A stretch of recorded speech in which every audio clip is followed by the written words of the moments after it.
Queridos irmãos, recebam todos com a paz do Senhor Jesus, amém. Motivo de grande alegria aqui estar. E quero saber, quantos de vocês estão sobre esta nuvem de glória? E quantos de vocês ainda querem permanecer sobre ela? Dê um glória a Deus nesta noite. Está muito fraco. Quero ouvir só para o povo pentecostal aqui de Nova Iguaçu. Quem quer continuar nesta nuvem de glória, dá um brado no nome do Senhor Jesus. Se você quer, então vamos entrar na glória mesmo. Livro de Ageu, no seu capítulo de número 2, no seu verso de número 9. Enquanto você localiza, quero externar meus agradecimentos a Deus por esta oportunidade.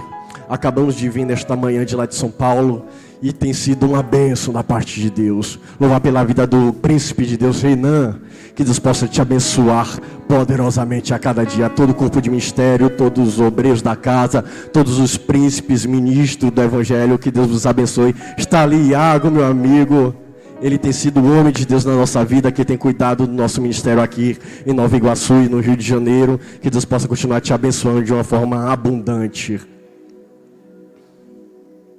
Quantos acharam? Podem dizer amém? Escrito está: a glória deste novo templo será maior do que a glória do primeiro, diz o Senhor dos Exércitos. E neste lugar darei paz, diz o Senhor. Quem pode, localize o verso 3, só para a gente ter um pequeno detalhe aqui que vai chamar a nossa atenção para refletir na linha de pensamento que eu tenho para você nesta noite.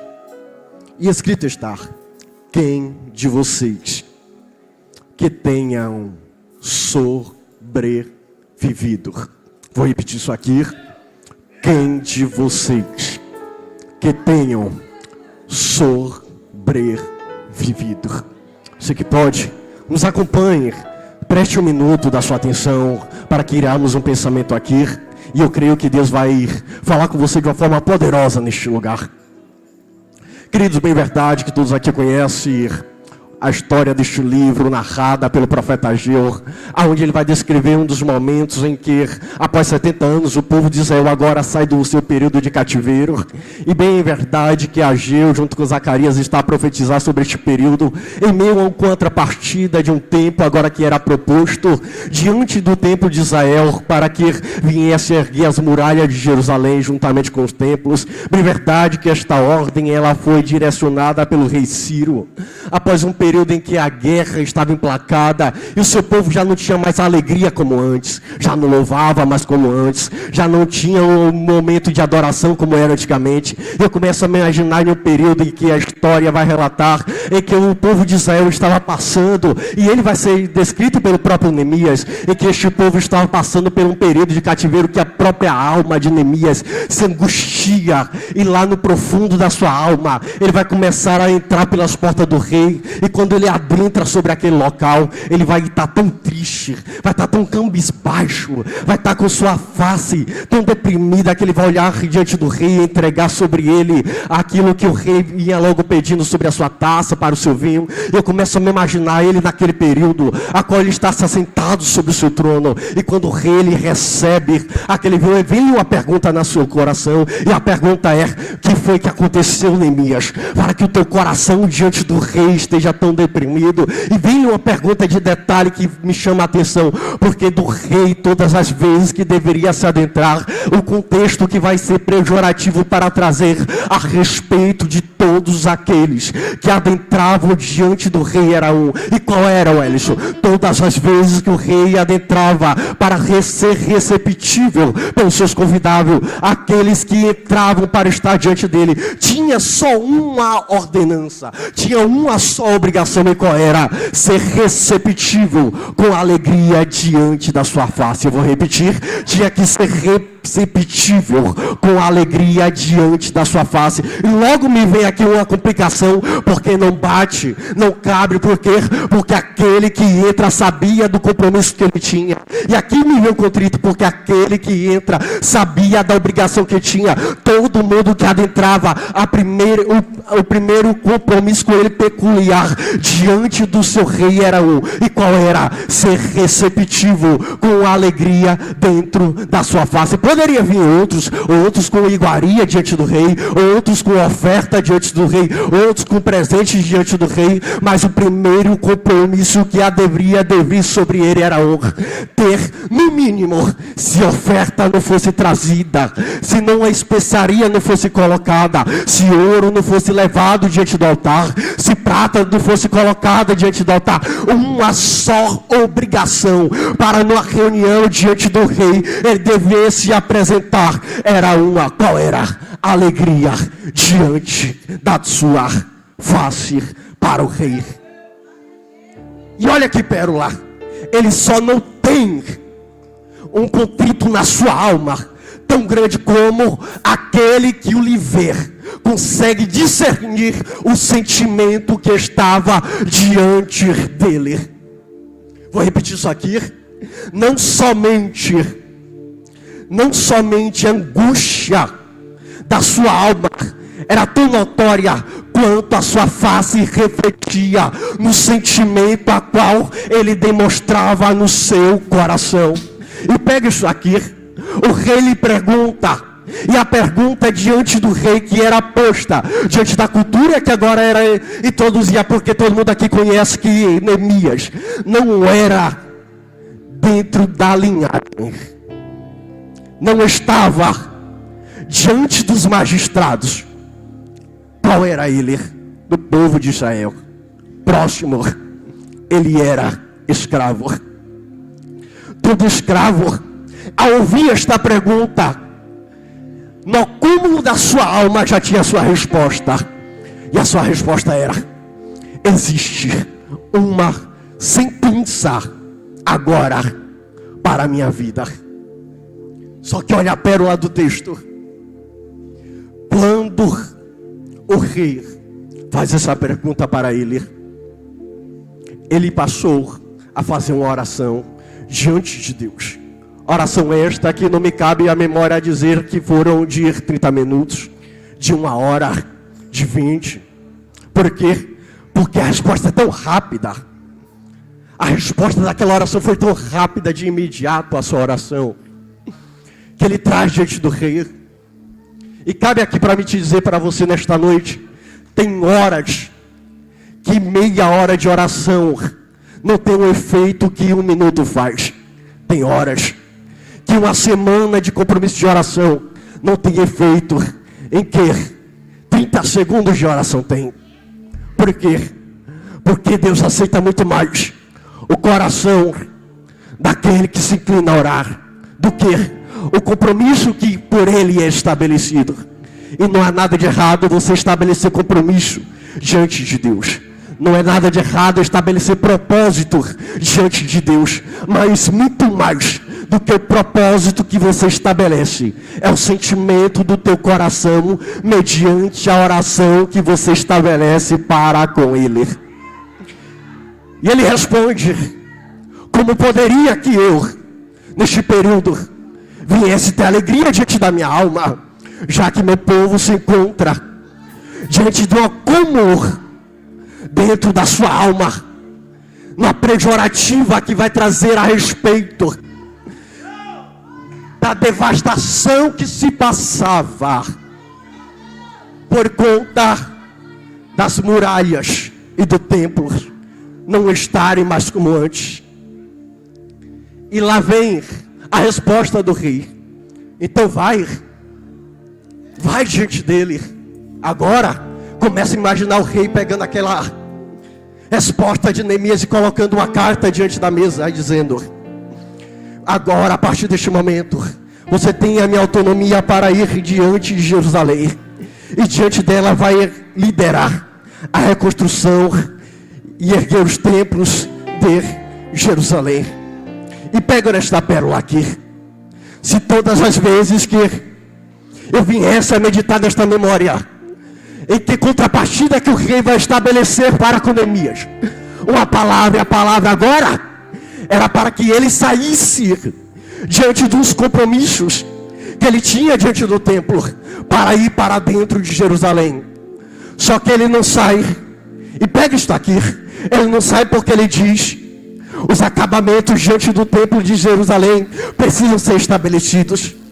Neemias não ordena diante do rei uma palavra, e a palavra não é: eu preciso cuidar da composição harmônica diante dos templos de Jerusalém. Eu tenho que liderar o conjunto de louvores que há dentro de Jerusalém. Muito menos eu tenho que liderar a comissão que lá está, os horários que serão impostos para os momentos litúrgicos diante do templo, e muito menos diante daqueles que estão diante de lá, para liderar a civilização, para estabelecer um líder. Não, quando ele libera a palavra é: o meu templo está caído, e as muralhas também não estão de pé. Eu vou repetir isso aqui: a palavra que libera a autonomia para que Neemias ele vá diante de Jerusalém foi porque a palavra que ele ordenara foi: o templo está caído, as muralhas estão caídas. E pega esta pérola aqui, pega esta palavra. Muitas das vezes tem ordenança de Deus que só vai ser direcionada em você, só vai poder prosseguir na chamada que Deus estabeleceu quando, mediante a tua realidade, parecer que está caído. Me permita liberar para a tua vida nesta noite. Tem porta na tua vida que o rei só vai liberar quando, mediante a tua visão física do estado que você está, parecer estar decadente. Só que pega essa pérola: todas as vezes que para mim parecer que o compromisso para que o que eu tenha diante da vida que eu ando, diante da sociedade que eu convivo, diante do ministério que eu dirijo, diante da igreja que eu lidero, parecer não existir mais expectativa de sucesso, é aí que a porta de acesso do rei vai ser liberada para você viver uma nova fase, um novo nível.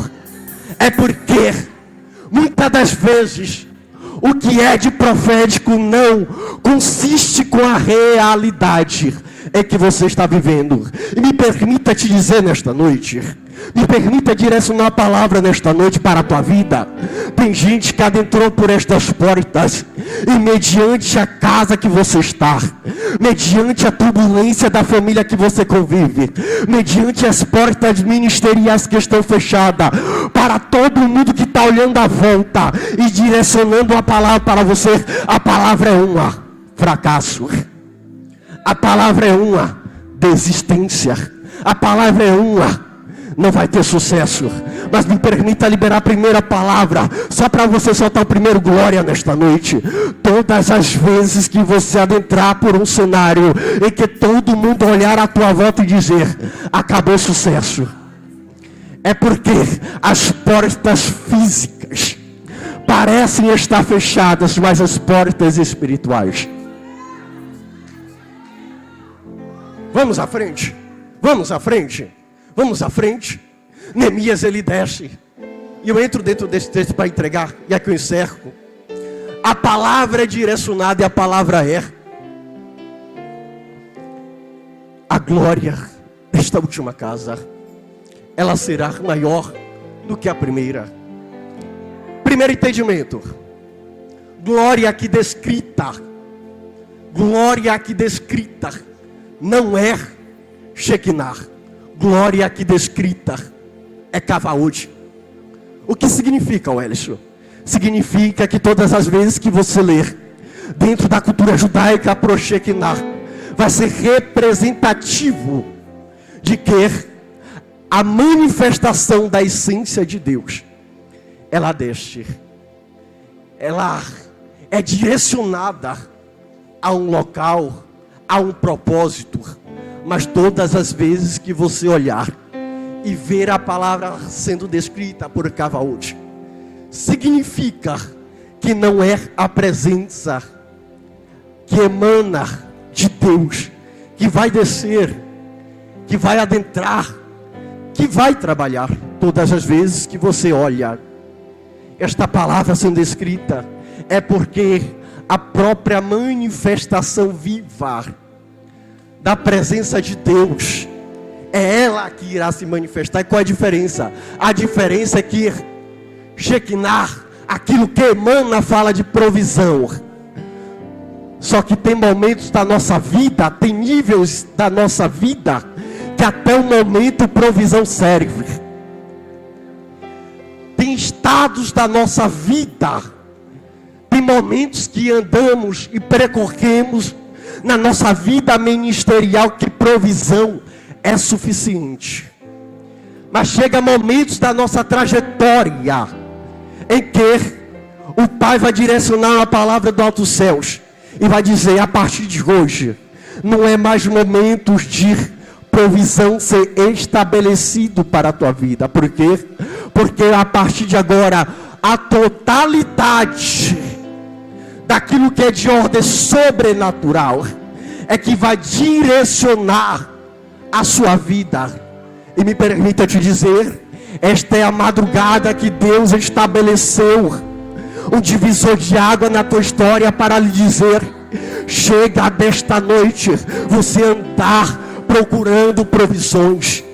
Me permita direcionar para o teu coração. Hoje é a noite que você vai parar de dar birra, bater na porta dos céus da tua madrugada e dizer: Pai, eu preciso de provisão. Pai, eu necessito de uma porta.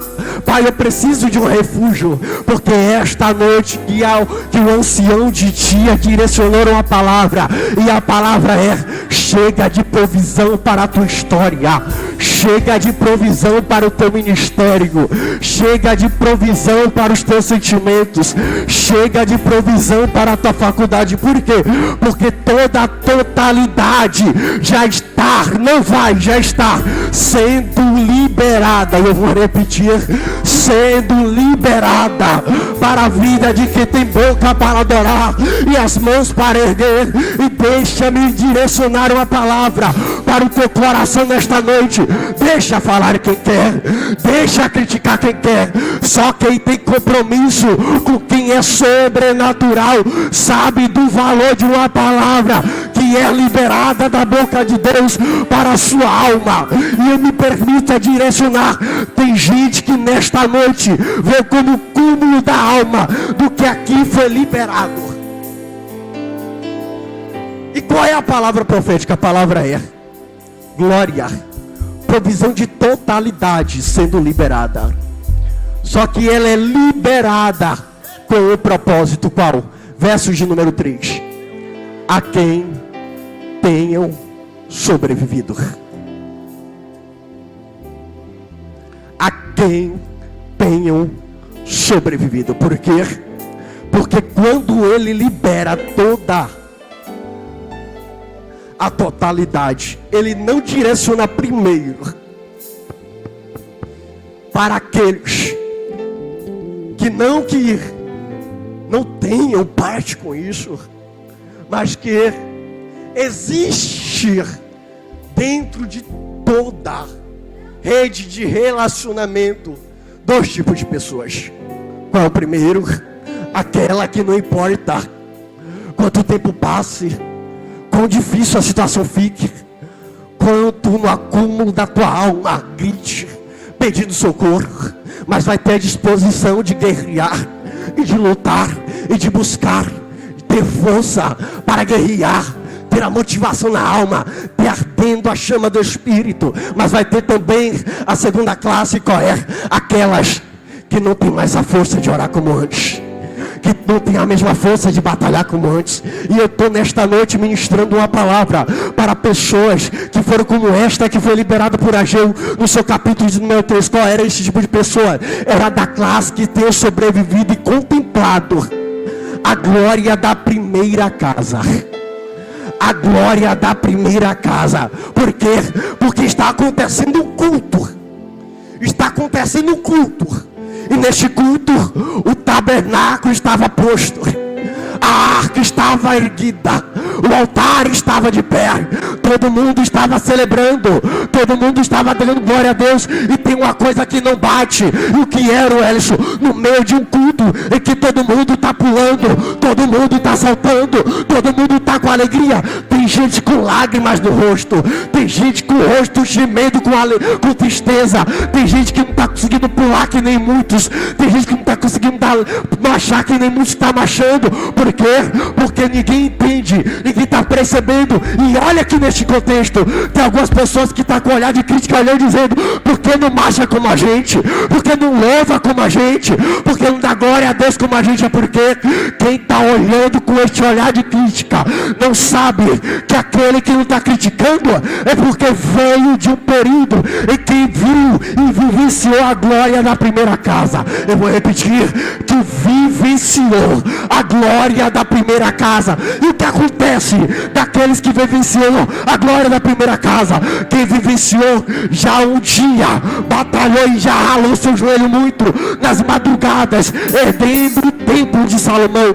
Quem vivenciou a primeira glória são aqueles que muitas das vezes já levou chicotada nas costas, já passou muita madrugada, e claro, já gemeu muito, já orou por muitos, enfrentou batalhas que ninguém enfrentou, enfrentou guerras que ninguém enfrentou. E agora no cenário, quem está olhando, no contexto que todo mundo está criticando, a pergunta é: por que ele não consegue adorar? Por que ele não consegue ter alegria? Sabe por quê?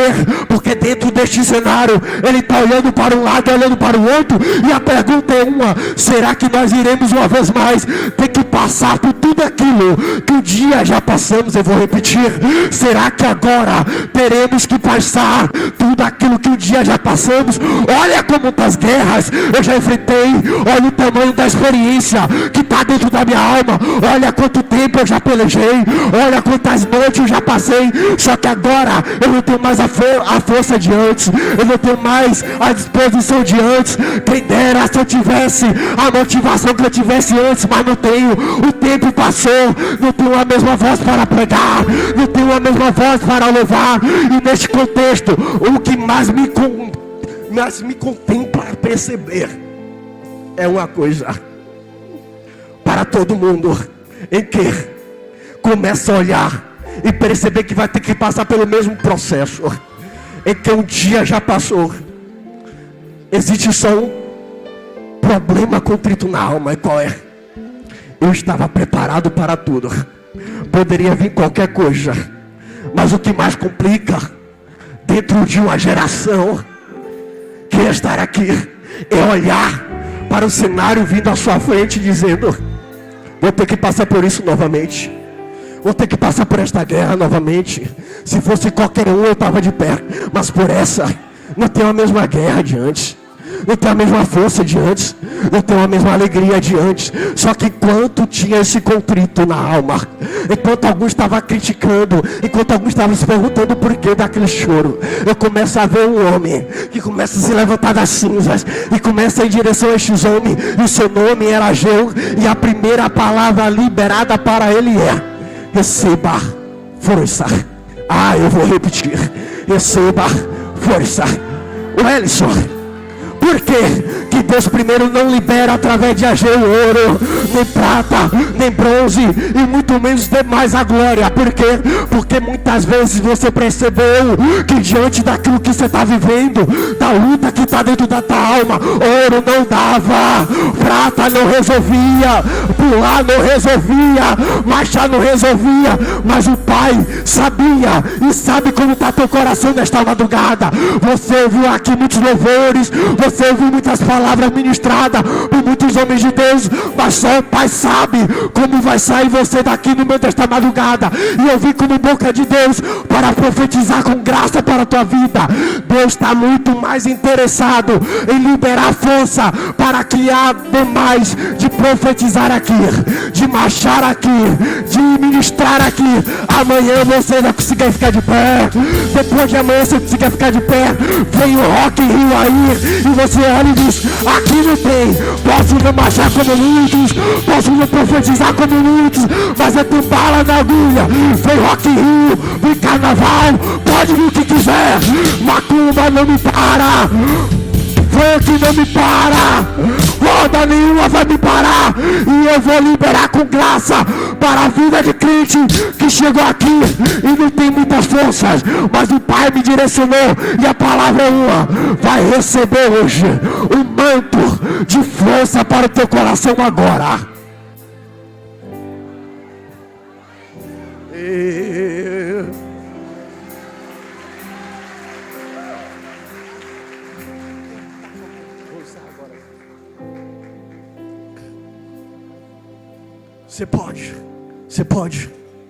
Você pode.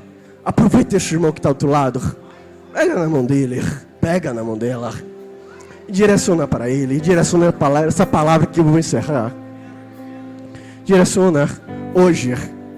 Tem força para o teu coração. Tem força para a tua alma. Você sabia que o ouro não resolveu, a prata não resolveu, a alegria não resolveu, mas o Pai que te conhece, Ele veio para lhe motivar, a ter força. Eu já vou ministrar aqui, eu encerro. A partir desta noite, queira todas as potestades, todas as obras de Umbanda que estiverem preparadas nesta madrugada sobre a cidade de Nova Iguaçu, nesta noite vai cair por terra, porque estão olhando e dizendo: essa geração não vai ficar de pé, não vai conseguir permanecer, mas a força que está sendo liberada nesta noite vai tremer toda esta Nova Iguaçu e vai gerar movimento para a vida daqueles que todo mundo estava olhando e dizendo: não vai mais conseguir se movimentar. Você que acredita, aplauda o Senhor nesta noite. Eita glória!